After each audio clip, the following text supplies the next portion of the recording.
What are some real but crazy facts that could save your life? Story 1. If you are trying to rescue someone, check for danger first and maintain your own safety. In a lot of situations, it's easy for untrained first responders to become a casualty themselves in the heat of the moment trying to help others. Story 2. If you find yourself stranded in a desert, ration sweat, not water. Of course, don't drink all of your water in one go, but the rate at which you'll dehydrate and overheat if you exert yourself, e.g. walking, hiking too fast, or climbing over obstacles in the heat of the day, will kill you much quicker. Many people are found dead in water, which is terrifying. Story 3. If you're choking, don't get embarrassed, don't go to the bathroom, don't walk away from people. I've seen a couple of people nearly die because they were panicking and walked away from the dinner table and such while choking. Do the universal sign for choking with both your hands on your neck, and most people will get the message.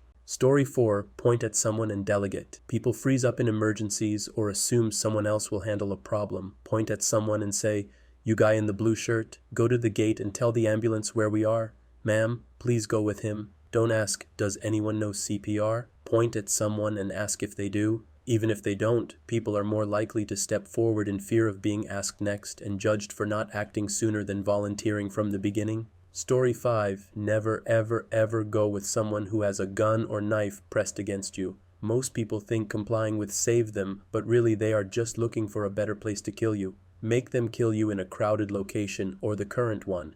Chances are they won't, or they wouldn't have asked you to go with them. Story 6. Maybe not to save your own life, but it could help you save someone else's. When performing CPR, chest compressions need to be continuous, deep, and fairly quick. Call for an ambulance first. If you can get someone to help you, do so, because it is exhausting. For an adult, good quality chest compressions should be 2 per second and 5-6 centimeter deep. You should lock your hands together, one on top of the other, get your arms straight, lock your elbows, and push with the heel of your bottom hand into the middle of the chest hard, and you do not stop until help arrives. The rumor that chest compressions can crack ribs is true, but trust me, they'd rather have broken ribs than be dead.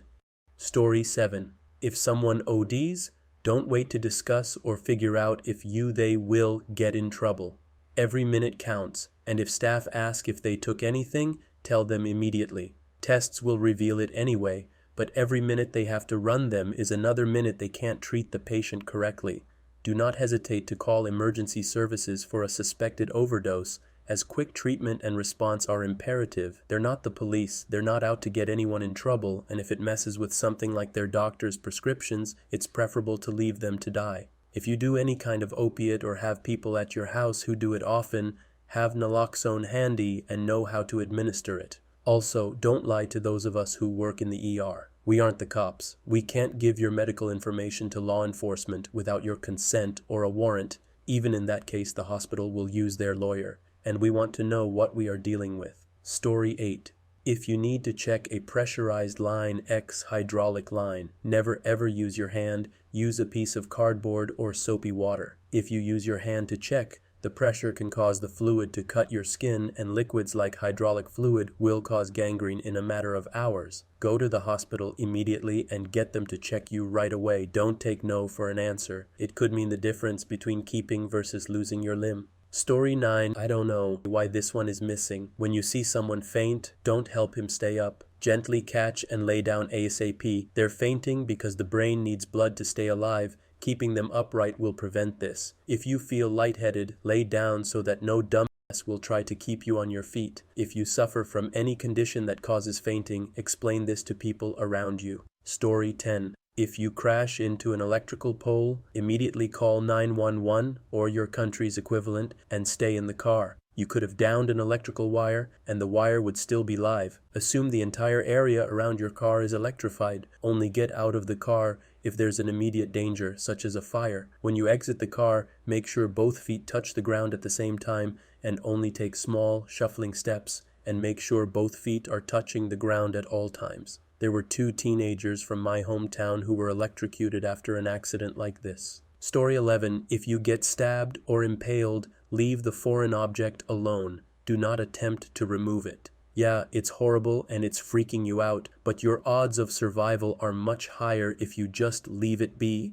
Medical professionals will remove it in an environment equipped to deal with it. Story 12. If you come down with shingles, getting on an antiviral within 72 hours significantly reduces the severity of it. Shingles is caused by the herpes zoster virus, and if you've ever had chickenpox in your life, the virus is inside you. If you Google shingles, you'll find more information, but for me, it originally represented itself as what I thought was acne on my forehead, so 2 doctors discounted my symptoms as a nasty virus. While it won't necessarily kill you, shingles affect your nerves and can cause paralysis in certain muscles.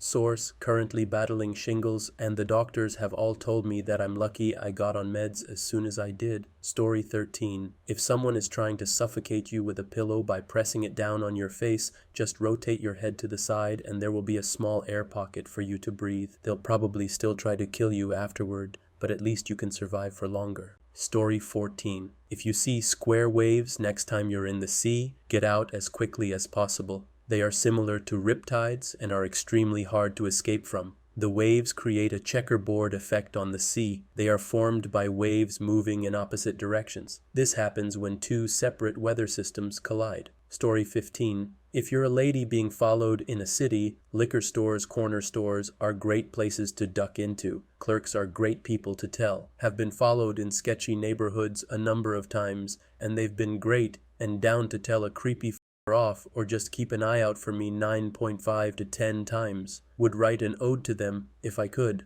Story 16. Make sure you ask your doctor to check your thyroid for lumps even if you have no symptoms. It's a simple field test at the base of the throat. When I was 35 and had to get a new primary, he did this as part of the intake physical and found I had stage 3 thyroid cancer that had compromised a lymph node. No doctor had ever checked me before for it, and I am like a magnet for cancer, 45 surgeries, due to a rare genetic predisposition. I have been alive 19 years because of this. Story 17. Don't swim towards the cute dolphins. Those pricks will hit you with their tails, headbutt you, and drown you if they feel like it. Seriously, they're big, strong, wild animals, and although they are generally pretty chill around humans, you really don't want to meet one in a bad mood. Edited out a false assumption based on the apparent myth that dolphins are sexually aggressive towards humans. Looks like they are not. Story 18. I learned this from a firefighter video I saw years ago, probably here on Reddit. If you are ever choking and there is nobody to help you, lay on the floor on your hands and knees, then drop your body to the floor. This should create a sudden puff of air, pushing the food out of your throat. If at first you don't succeed, try it again. It will save your life. Story 19. Did some swimmy stuff in the service, so here is some water survival advice. Most people will drown in 7 feet of water because their feet don't touch the ground if you are close to shore or it's relatively shallow, 10-20 feet. Instead of wasting energy trying to keep your head above water, rest on the bottom. Jump in the direction of safety while swimming underwater as you come up to the surface. Then, as you reach the top, take a few breaths. Then sink to the bottom and repeat. You're basically walking underwater to an extent. Takes a lot of nerve to achieve, but if you can stay calm, it can and will save your life. Imagine drowning in 7 feet of water because you tried so hard to stay afloat when you could have just hung out on the bottom that's 2 feet below your feet. Horrible. If it's too deep, breathing in large amounts of air and holding your breath will help you effortlessly float with minimal treading. Also, pants and jackets can be used as flotation. Hard to describe here, but YouTube has plenty of demonstrations on how to trap air in them. Story 20. Dull knives are more dangerous in the kitchen than sharp knives. A sharp knife is easy to use and you don't struggle at all. A dull knife causes you to jerk or make uncontrolled movements because of how much force you apply. So you might nick yourself with a sharp knife if you aren't paying attention. It'll sting, but chances are you'll just need a band-aid. A dull knife and you might stab pretty deeply. Story 21. Live evergreen branches and leaves work best for a signal fire. Pine, cedar, and cypress are all fairly common around the world and produce a thick white smoke when burned. Also, you have to have the right location for the fire to be seen. Under a dense canopy, the smoke will mostly get swallowed up. If you're in a valley, there's also very little chance someone will see the smoke. Higher elevations with sparse growth are best for signaling for help. A good signal fire can be seen for miles if it's built in the right spot. Story 22. If you drink bad homemade alcohol, it may have methanol, which is deadly. It can cause vomiting and blurred vision and ultimately can kill you. The cure for methanol poisoning is drinking ethanol or regular alcohol. So basically, if you get sick from moonshine, drinking good whiskey or vodka can save your life. Story 23. If you're around someone getting mauled by an angry dog, do not hit the dog, will piss the dog off and cause a further attack on the target, or pull the victim away. The dog's jaws will clamp shut and pull someone will cause further trauma to the injured area. Do push the injured area into the dog's bite. This is an uncommon reaction in nature and will cause the dog's airway to be constricted, giving an opportunity to run. Do stick something in the dog's butt, as the reflexes will cause the dog to stop biting momentarily. If you are very familiar with handling a dog in these situations, it is not unheard of to choke the dog out. The dog will go unconscious, giving the person and the victim time to run. Once the dog comes to, it will still be dazed and confused for a bit of bonus time. To choke a dog when you are inexperienced is not recommended. The person who shared that strategy with me initially was a bully breed rescue and very familiar with angry dogs. This is not something you should do if you are not trained. Story 24. If you rescue someone from water and they are unconscious, you need to give 5 breaths of air into their lungs before starting to resuscitate them. This will often cause them to all of the inhaled water and bring them back. For normal resuscitation, if you are going to do breaths into the mouth, then you should start with 2. In the UK, if you choose to help someone and make the situation worse, say they need CPR and you break their ribs, you will not get in trouble for it. You are protected by the Samaritan's Act. So many people have refused to help someone for fear of doing it wrong. This has cost a lot of savable lives. Story 25. Don't know if anyone has said these. If you're in the water and don't know which way is up, blow out some air and follow the bubbles. If you're under snow and don't know the way up, drool and let gravity do its thing. If you're getting jumped at or anything like it, scratch the skin on the person, face would be easiest, to get some DNA under your fingernails. Maybe not directly life-saving, but at least makes it easier to identify the perpetrator. Story 26. If somebody is having an allergic reaction and you have an epinephrine auto-injector, you have to keep it after using it. The compartment inside that holds the epinephrine is still full of the drug. If you get delayed heading to the hospital, you can open up the auto-injector, extract the medication with a syringe, and give extra doses as needed. Story 27. Stop, drop, and roll isn't for the person on fire. When someone is on fire, they are freaked out entirely and or in excruciating pain. This basically halts most higher-order brain functions like thinking about what you've learned in the past, doing various safety drills, etc. The person on fire has 2 options, fight or flight. They're both basic enough that they still work. You can't fight a fire. Punching at it just becomes flailing, which fans the flames and makes them engulf you more. Running away from the fire fans the flames and makes them engulf you more. If you see someone on fire, toss a blanket over them and do what you can to get them to stop, drop, and roll. That's for you, who is not on fire and still has access to their mind, to do. It saves lives. Note, this is a generality of society, not hard and fast. There are a few individuals who can overcome their base instincts and actually re-engage higher cognitive functions while in that much pain panic, but they are the exception, not the rule. Story 28. If you're in a dark alley or crappy part of town and someone is walking toward you and you get that uneasy feeling, nod and say hello. Maintain eye contact. Hell, force a smile if you can. People are less likely to rob, attack someone who has acknowledged them in a friendly way. Also, avoid dark alleys and bad parts of town. Situational awareness goes a long way. If you're in an uncomfortable place or situation, leave, and if it does go down, run away at the first sign of danger. Sprint. People who hang back to watch help or film with their phones are what we call collateral damage. Story 29. When facing Mongolian horse archers, your best tactic is defense. Specifically, testudo formation, substituting for a long spear over the normal short to hold back a potential charge with crossbows in rank. Crossbows will need to be notched to ranges that can be called out from the incoming angle. Upper shields will lift a gap to allow firing of bolts and then close for reloading. Extra padding should be added to the shields in case of flammable liquids being thrown or fired on the formation. Story 30. My pawpaw and uncle have been hiking in the Alaskan wilderness for decades, and they have some weird survival techniques. One thing they always have in their packs, if nothing else, is bubble wrap. They use it if someone starts showing signs of hypothermia to help with insulation. If a plant has any kind of odor other than earthy, just don't eat it.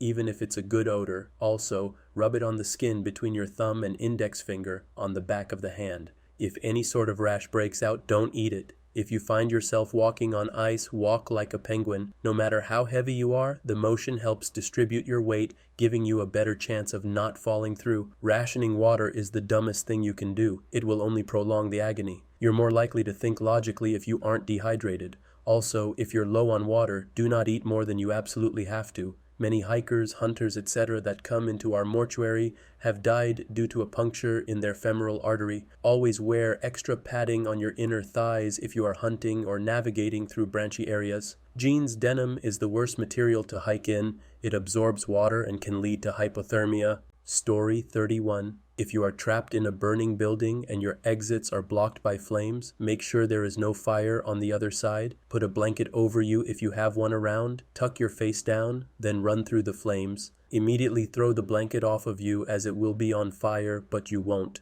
A hooded jacket could work too. Just be aware that your legs will be uncovered, so once you throw the jacket off, immediately stop, drop, and roll to put the fire out on your legs. This works best if you are going out a window or a door to the outside. Don't do it if you aren't sure there is no fire on the other side. If you run through a burning doorway into a hallway that is also completely on fire, you're f***ed. Story 32. If you're ever lost in a climate with no water, drink the water you have when you feel thirsty. There are plenty of stories of lost people dying from dehydration with full bottles of water, presumably from trying to ration it too aggressively. When you become dehydrated, thinking clearly becomes harder and harder. Drink your water to keep your wits, to find more water. Story 33. If you're ever in a field or other vast open space during a thunderstorm where there are no trees or objects taller than you, it is important to maintain the least amount of physical contact with the ground. Don't lie down, but get as close to the ground as you can while staying on your feet.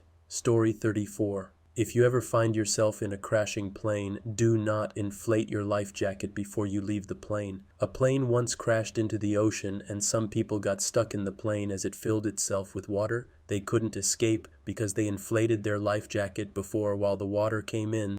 The water pushed them up to the ceiling of the plane as they drowned. They were unable to dive and escape with inflated life jackets. You should only inflate the life jacket once you're out of the plane. Story 35. General situational awareness is important as well as surveillance detection. A lot of people attribute these to various three-letter agencies, but it's really important for the average person that could be targeted by a stalker or as the potential victim of a crime. Good situational awareness needs to be practiced constantly as a rule to make this effective, but once it's learned, doing surveillance detection should be pretty straightforward. Situational awareness is just attempting to be aware of your surroundings at all times, especially in public. Take notice of people and objects in your area, as well as the things you hear and smell. People with high anxiety should have little problem doing this, although letting your anxiety take hold of your actions and thoughts might inhibit actual detection of surveillance. For detection, you want to watch for the same person or car following you for a certain distance, over a certain amount of time,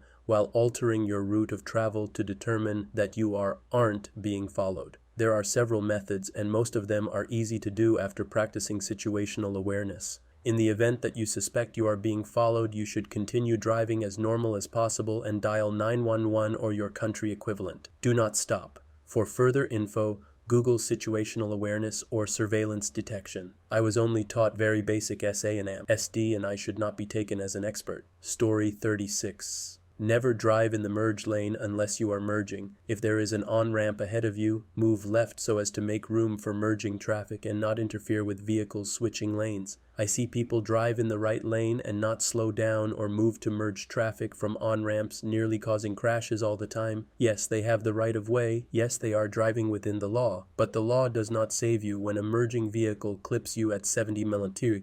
You need to drive defensively and protect yourself. Story 37. Always keep a window punch in your car. In the case of an accident, you can use it to punch through the window to get out if you're trapped. Always go for the bottom corner of the window, pushing it against the glass until it goes through, requiring only hand pressure. The window will spiderweb, then you'll be able to push or kick the glass out. Most of them are spring-loaded to prevent your hand from going through the window, cutting your hand. They come in numerous sizes and colors and are really cheap. They even have some that are keychain sized. Story 38. Do not remove a motorcyclist's helmet who was just in a crash, or move them. This includes any other type of crash, as this could cause severe damage. Always call 911 or whatever the local emergency number is first so that they may have time to come. Don't start filming the accident, you aren't going to help them. Story 39. Many venomous snakes can still bite after death, even after being decapitated. There's no reason to kill snakes, but if you do, don't handle the corpse. There can be enough stored energy in the muscles for the snake to give you a nice venom-injecting bite for hours after death. I don't recommend this, but you can find videos of dead snakes, including decapitated ones, attempting to bite. Spooky for sure. Story 40. If you get frostbite and say are driving to the hospital, you actually want to keep the body part that is frostbitten fairly cold, since if you warm it too quickly, it's more likely to cause bigger problems, such as having to amputate. You have to heat the body part pretty slowly, so don't blast the heat in the car, even if you really want to. Also, when camping and you're cold, go pee and you'll be warmer. Your body heats the pee unnecessarily, so you'll be warmer afterwards. Story 41. If a power line is down and you're in your vehicle, stay inside and wait for the power to be disconnected, unless there is a fire or another risk of explosion, e.g. a punctured gas tank. If you absolutely must leave your vehicle, you want to do as follows. Open the door and hop out. Land with your feet together, then start shuffling your feet, always keeping them touching. Little 2.55 centimeter movements of the feet, or bunny hop, though you are at more of a risk of tripping from bunny hopping. The above procedure keeps your feet at the same charge, meaning there is little to no voltage difference between them. If you take a normal size step, depending on how far away from the downed line you are, you could have several hundred up to a few thousand volts of potential charge difference between one foot and the other. That's deadly. Story 42. Fact. Making a thumbs up gesture after witnessing a nuclear detonation can determine if you're too close. Pretty much every gamer is familiar with the iconic image of the Pip-Boy mascot doing the thumbs up. What some don't know is that isn't some sort of clever marketing design or a snazzy positive gesture by the mascot. During the testing phase of nuclear weapons in the late 1940s onward until the NNPA, Nuclear Non-Proliferation Act, was signed, the various people involved in the testing had a rather simple yet effective way of gauging distance. One locks their elbows and extends their thumb to the horizon. That person is to match up the base of their thumb with the distant sky. While watching the mushroom cloud, if the cloud is bigger than your thumb, then you're too close and should move. If the cloud is about the same size or smaller, you're relatively safe. This fact can allow a person caught in the area of a nuke blast extra time to get to shelter before fallout begins to rain down upon them.